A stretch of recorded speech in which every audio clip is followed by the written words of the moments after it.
Welcome to our story channel Divine Jyotish Gyan. ইয়াৰ আগৰ খণ্ডকেইটাত আমি ইতিমধ্যে সূৰ্য চন্দ্ৰৰ মংগলৰ বিষয়ে আলোচনা কৰিছিলোঁ। আজি আমি এটা অত্যন্ত দৰকাৰী গ্ৰহৰ বিষয়ে আলোচনা কৰিম, বুধ গ্ৰহ, মাৰ্কাৰী। আমি ইয়াৰ আগতেই কৈছোঁ, সূৰ্যৰ যিখন গ্ৰহমণ্ডল আছে মণ্ডলী, তাৰ ভিতৰত সূৰ্য হ'ল ৰজা, চন্দ্ৰমা ৰাণী, মংগল সেনাপতি আৰু বুধ গ্ৰহটোৱে ৰাজকুমাৰ, যুৱৰাজ বুলি কোৱা হয়। তাৰমানে বুধ হ'ল এটা সৰু ল'ৰা বুলি ধৰি লওক।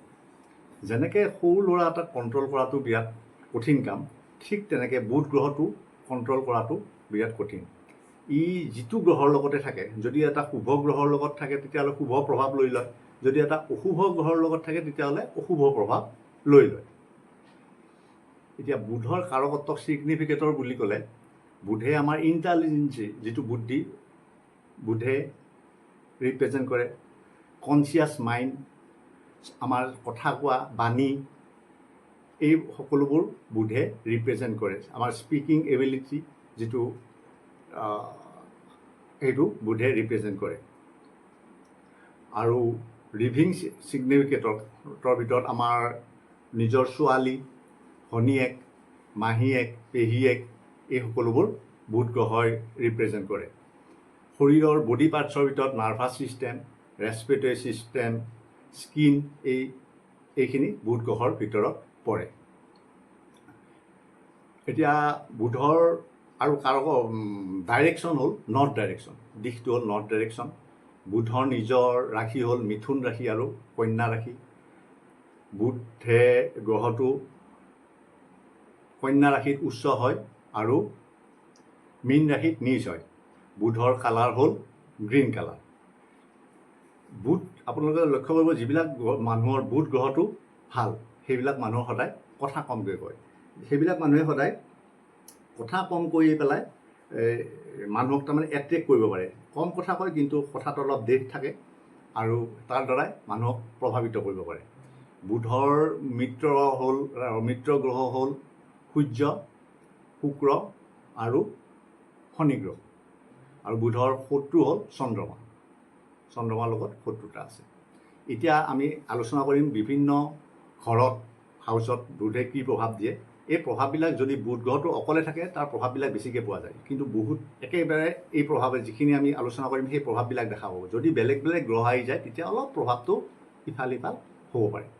যদি আপোনাৰ কুণ্ডলীত বুধ প্ৰথম স্থানত থাকে, ফাৰ্ষ্ট হাউচত থাকে, এই ব্যক্তিসকল বিৰাট শ্বাৰ্প মাইণ্ডেড হয়, ইয়াতে ভাল ফলে দিয়ে। কিন্তু এটা প্ৰব্লেম থাকে কি, প্ৰথম ঘৰত বুধ থকা ব্যক্তিসকলৰ কেৰিয়াৰত আপছ এণ্ড ডাউনছ থাকে, কেৰিয়াৰটো সদায় উঠা নমা হয়। আৰু এই ব্যক্তিসকলে বয়সতকৈ সদায় দেখাত সৰু হয়, যিমান বয়স প্ৰেক্টিকেলি তাতকৈ দেখাত সৰু হয়। আৰু নিজৰ বয়সতকৈ তলৰ মানুহৰ লগত মিলা মেচা কৰি, বন্ধুত্ব কৰি ভাল পায়। এই ব্যক্তিসকলে সদায় বস্তু শিকাৰ এটা টেণ্ডেঞ্চি থাকে, যিকোনো বস্তু এটা শিকাৰ প্ৰতি এটা নিচা থাকে। সেই ব্যক্তিসকলে সকলোতে ব্ৰেইন ইউজ কৰে, সকলোৰে। সেইকাৰণে ব্ৰেইন ইউজ কৰাৰ কাৰণে কি হয়, ব্যক্তিসকল ইম'চনেল নহয়, বেছি ইম'চনেল নহয় আৰু প্ৰেক্টিকেল লাইফৰ লগত সিমান, মানে ৰিয়েল লাইফৰ লগত সিমান এডজাষ্ট কৰিব নোৱাৰে, এডজাষ্টমেণ্টটো নাই। অলপ মানে ব্ৰেইনটো চবতে বেছি ইউজ কৰে। এই ব্যক্তিসকলে সাধাৰণতে বছৰ লগত ভাল ৰিলেশ্যন ৰাখে আৰু বেছি কথা ক'ব নালাগে এই ব্যক্তিসকলে। আৰু প্ৰতিকাৰ হিচাপে ঘৰত যদি কাম কৰা মানুহ লগায়, ছাৰ্ভেণ্ট যিবিলাক ইউজ কৰে, পৰাপক্ষত ক'লা, মানে সেই ছাৰ্ভেণ্টৰ কালাৰটো যদি ক'লা ধৰণৰ ব্যক্তি ইউজ কৰে তেতিয়াহ'লে ভাল ফল পায়, যিবিলাক তলৰ কৰ্মচাৰী ৰাখে ছাৰ্ভেণ্ট। বুধ ছেকেণ্ড হাউচটো বুধৰ কাৰণে খুব ভাল ঘৰ, এইটোত ৰাজযোগা হয়। এই ব্যক্তিসকলে এটা স্পেচিয়েল স্পিকিং, কথা কোৱাত বিৰাট ভাল হয়, প্লাছ তেওঁলোকৰ বাণী বিৰাট মধুৰ হয়, বিৰাট ভাল হয়। আৰু নিজৰ বুদ্ধিটো সদায় টকা পইচা ইনকাম কৰোঁতে এই ব্যক্তিসকলে নিজৰ বুদ্ধিমত্তা লগায়। এই ব্যক্তিসকলে ছেকেণ্ড হাউচৰ ছিগনিফিকেশ্যন, যেনে ধৰক মিডিয়া, প্ৰেছ, IT, এইবিলাকৰ কাম কৰিবলৈ ভাল ফল পায়। জিমষ্টনৰ কাম কৰিব পাৰে, জুৱেলাৰীৰ কাম কৰিব পাৰে, এইবিলাকত এই ব্যক্তিসকলে ভাল ফল পোৱা দেখা যায়। এই ব্যক্তিসকলে 34 ইয়েৰ্ছলৈ দেউতাকৰ ব্লেছিং সদায় তেওঁলোকৰ ওপৰত থাকে 34 বছৰ বয়সলৈ। তাৰপিছত দেউতাকৰ ইনকাম হয় বন্ধ হৈ যাব বা দেউতাকৰ মৃত্যু হোৱা দেখা যায়। এই ব্যক্তিসকলে বাণীৰ দ্বাৰা পইচা ইনকাম কৰিব পাৰে, কথা বাৰ্তাৰ দ্বাৰাও এই ব্যক্তিসকলে পইচা ইনকাম কৰিব পাৰে। টকা পইচাৰ হিচাপ এই ব্যক্তিসকলে ভালকৈ ৰাখিব লাগে, সদায় নিজৰ তাৰমানে টকা পইচাখিনি ভালকৈ হিচাপ কৰি ৰাখিব লাগে। সেইটো এটা প্ৰতিকাৰ যাতে এই ব্যক্তিসকলে টকা পইচাখিনি ভালকৈ ৰাখে। প্লাছ প্ৰতিকাৰ হিচাপে এই ব্যক্তিসকলে মন্দিৰত চাউল আৰু গাখীৰ দান কৰিব পাৰে। চাউল বুধ ছেকেণ্ড হাউচত থকা ব্যক্তিসকলৰ লক্ষ্য কৰিব, পেন লিখা যিটো পেনটো বিৰাট সোনকালে হেৰাই থাকে। বুধ থাৰ্ড হাউচ, যিসকল ব্যক্তিৰ বুধ তৃতীয় ঘৰত থাকে এই ব্যক্তিসকলে যদি 9 নম্বৰ ঘৰ 9th হাউচ আৰু 11th হাউচ 9 নম্বৰ ঘৰ আৰু 11 নম্বৰ ঘৰত যদি কোনো গ্ৰহ নাথাকে তেতিয়াহ'লে বুধে বিৰাট ভাল ফল দিয়া দেখা যায়। এই ব্যক্তিসকলে মাৰ্কেটিং চেলছ এইবিলাকৰ কাম কৰিব পাৰে। থাৰ্ড হাউচটো মাৰ্কেটিং চেলছ এইবিলাক বুজায়। বুধ থাৰ্ড হাউচত থকা ব্যক্তিসকলে যিবিলাকৰ বুধ ভালকৈ বহি আছে তেওঁলোকে সদায় নিজৰ ভাই ভনীৰ লগত ভাল ৰিলেশ্যন থাকে। এইটো আপোনালোকে গমেই পাব, যাৰ ভাই ভনীৰ লগত নিজৰ তলৰ ভাই ভনীৰ লগত ভাল ৰিলেশ্যন তেওঁলোকৰ বুধ গ্ৰহটো সদায় ভাল কাম কৰে। সেইকাৰণে এইটো আমাৰ প্ৰতিকাৰ হিচাপে ল'ব পাৰে যে যিবিলাকৰ বুধৰ নিজৰ ভাই ভনীৰ লগত ৰিলেশ্যন ভাল তেতিয়াসকলে ধৰি ল'ব বুধ গ্ৰহটো ভাল। আৰু আমাৰ থাৰ্ড হাউচটো কি হয়, আমাৰ হাত বুজায়। গতিকে এইসকলে হাতৰ বিদ্যাত নিপুণ হয়। ধৰক ভাল ৰাইটাৰ হ'ব পাৰে, ভায়লিন গীটাৰ এইবিলাক বজাব পাৰে। এইবিলাক বজালে তেওঁলোকে মানে সোনকালতে আয়ত্ব কৰিব পাৰে। প্ৰতিকাৰ হিচাপে এই ব্যক্তিসকলে শাক বুলি এটা গছ পায়, পলাছ বুলি কয়, পলাছ বুলি এটা প্লেণ্ট পায়, তাৰে 3টা পাত লৈ গাখীৰেদি ধুই মাটিত গাঁত খানি পুতি থ'ব লাগে। যাৰ যদি বুধে ভাল ফল যাৰ ভাল ফল দিয়া নাই তেতিয়া যদি এই কামটো কৰে তেতিয়াহ'লে ভাল ফল দিয়া আৰম্ভ কৰে। বুধ ফ'ৰ্থ হাউচ, বুধ ফ'ৰ্থ হাউচত থকা ব্যক্তিসকলে সদায় নিজৰ বুদ্ধি নিজৰ ঘৰখন নিজৰ পৰিয়াল মেইনটেইন কৰোঁতে লগায়। পাৰ্টিকুলাৰলি বুধ 4 নম্বৰ ঘৰত থকা ব্যক্তি কোনোবা যদি মাইকী মানুহো থাকে সেই মাইকী মানুহজনে ঘৰখন অতি ভালকৈ চলাব পাৰে। ধৰক মাইকী মানুহজনীৰ হাতত বেছি পইচা নাই, অলপ পইচা আছে, সেই কম পইচাতে ভালকৈ ঘৰখন চলাই নিব পাৰে ফ'ৰ্থ হাউচত থকা ব্যক্তিসকলে।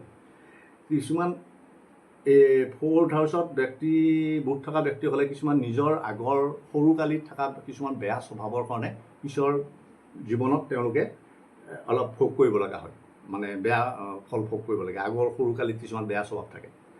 আৰু বুধ ফ'ৰ্থ হাউচত থকা ব্যক্তিসকলৰ যদি চন্দ্ৰমা দ্বিতীয় ঘৰত থাকে আৰু বা বৃহস্পতি যদি 9 নম্বৰ ঘৰত থাকে তেতিয়াহ'লে যথেষ্ট ভাল ফল পায়। প্ৰতিকাৰ হিচাপে আৰু বুধৰ লগত যদি কেতু থাকে তেতিয়াহ'লে কিন্তু বুধে ভাল ফল নিদিয়ে। তাৰ কাৰণে বিষ্ণু সহস্ৰনাম পাঠ কৰিব লাগে বিষ্ণু। আৰু প্ৰতিকাৰ হিচাপে বুধ ফ'ৰ্থ হাউচত থকা ব্যক্তিসকলে বিষ্ণু সহস্ৰনাম পাঠ কৰিলে ভাল। বুধ ফিফ্থ হাউচত যিবিলাকসকলৰ বুধ থাকে, ফিফ্থ হাউচটো হ'ল সূৰ্যৰ ঘৰ, গতিকে তাতে বুধে ভাল ফল দিয়ে।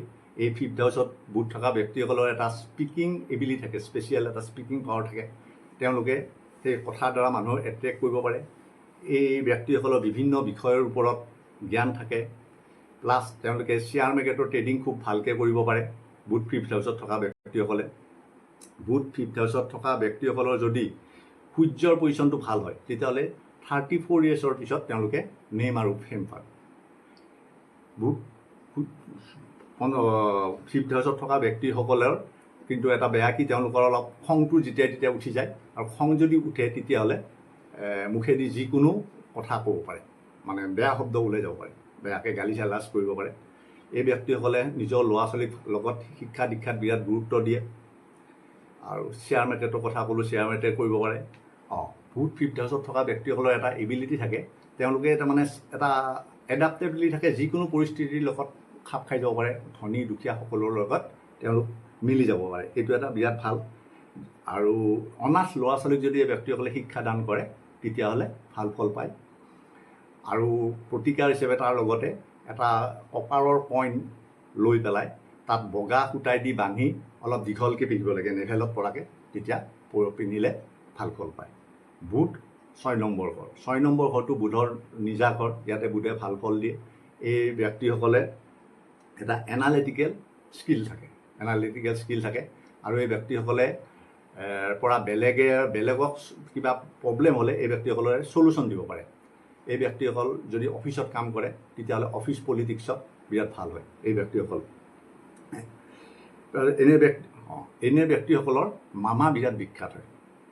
বুধ 6 নম্বৰ ঘৰত থকা ব্যক্তিসকলৰ মামা বিখ্যাত হয়, ভালভাৱেই হওক বা বেয়াভাৱেই হওক মামাকজন অলপ বিখ্যাত ব্যক্তি হয়। আৰু বুধ 6 নম্বৰ থকা ব্যক্তিসকলে নাৰ্ভাছ ছিষ্টেম, যিবিলাক আমাৰ বডি পাৰ্টছ, নাৰ্ভাছ ছিষ্টেম বুধৰ বা ৰেছপিৰেটৰী ছিষ্টেম বা স্কিন আদি ডিজিজত ভোগা দেখা যায়। এইবিলাকত ভোগাৰ মেক্সিমাম চান্স থাকে। আৰু বুধ 6 নম্বৰত থকা ব্যক্তিসকলে সদায় সমাজৰ কাম কৰিব বিচাৰে আৰু এইটো কৰাটো ভালো। প্ৰতিকাৰ হিচাপে এই ব্যক্তিসকলে সদায় দুখীয়া মানুহক যিমান পাৰে সহায় কৰিব লাগে। যিমান মানে যিটো বিল' পভাৰ্টি লাইনৰ মানুহ বুলি কওঁ, এইবিলাকক যদি সহায় কৰে তেতিয়াহ'লে ভাল ফল পায়। আৰু এইখিনিতে কৈ থওঁ, বুধ আমাৰ যিবিলাক ছেকেণ্ড হাউচত বুধ আছিল, ক'ব পাৰিছোঁ ছেকেণ্ড হাউচত বুধ থকা ব্যক্তিসকলে সদায় ঘৰত চৰাই পুহিব নালাগে। চৰাই পুহিলে তেওঁলোকে বেয়া ফল দিয়ে। পাৰ্টিকুলাৰলি তেওঁলোকে আপোনাৰ সেউজীয়া কালাৰৰ চৰাই পোহাটো বেয়া, পুহিব নালাগে। মোটামুটি প্ৰথম হাউচৰ পৰা 6 নম্বৰ হাউচলৈ আমি বুধে কি ফল দিলে তাকে আমি আলোচনা কৰিলোঁ। আপোনালোকে নিজৰ কুণ্ডলীখন মিলাই চাব, বেছিভাগ আপোনালোকৰ মিলি যাব। আপোনালোকে যদি কিবা সুধিব লগা আছে কমেণ্ট কৰি সুধিব পাৰে বা আমি তাৰে ৰিপ্লাই দিম। আশা কৰোঁ ভিডিঅ'টো চাই ভাল পাব। ইয়াৰ পিছৰ খণ্ডত আমি বাকীকেইটা 7 নম্বৰৰ পৰা 12 নম্বৰ স্থানলৈ বুধে কি ফল দিয়ে আলোচনা কৰিম। যদি ভিডিঅ'টো চাই ভাল পাইছে তেতিয়াহ'লে লাইক কৰিব, শ্বেয়াৰ কৰিব, ছাবস্ক্ৰাইব কৰিব। জয় শ্ৰীৰাম।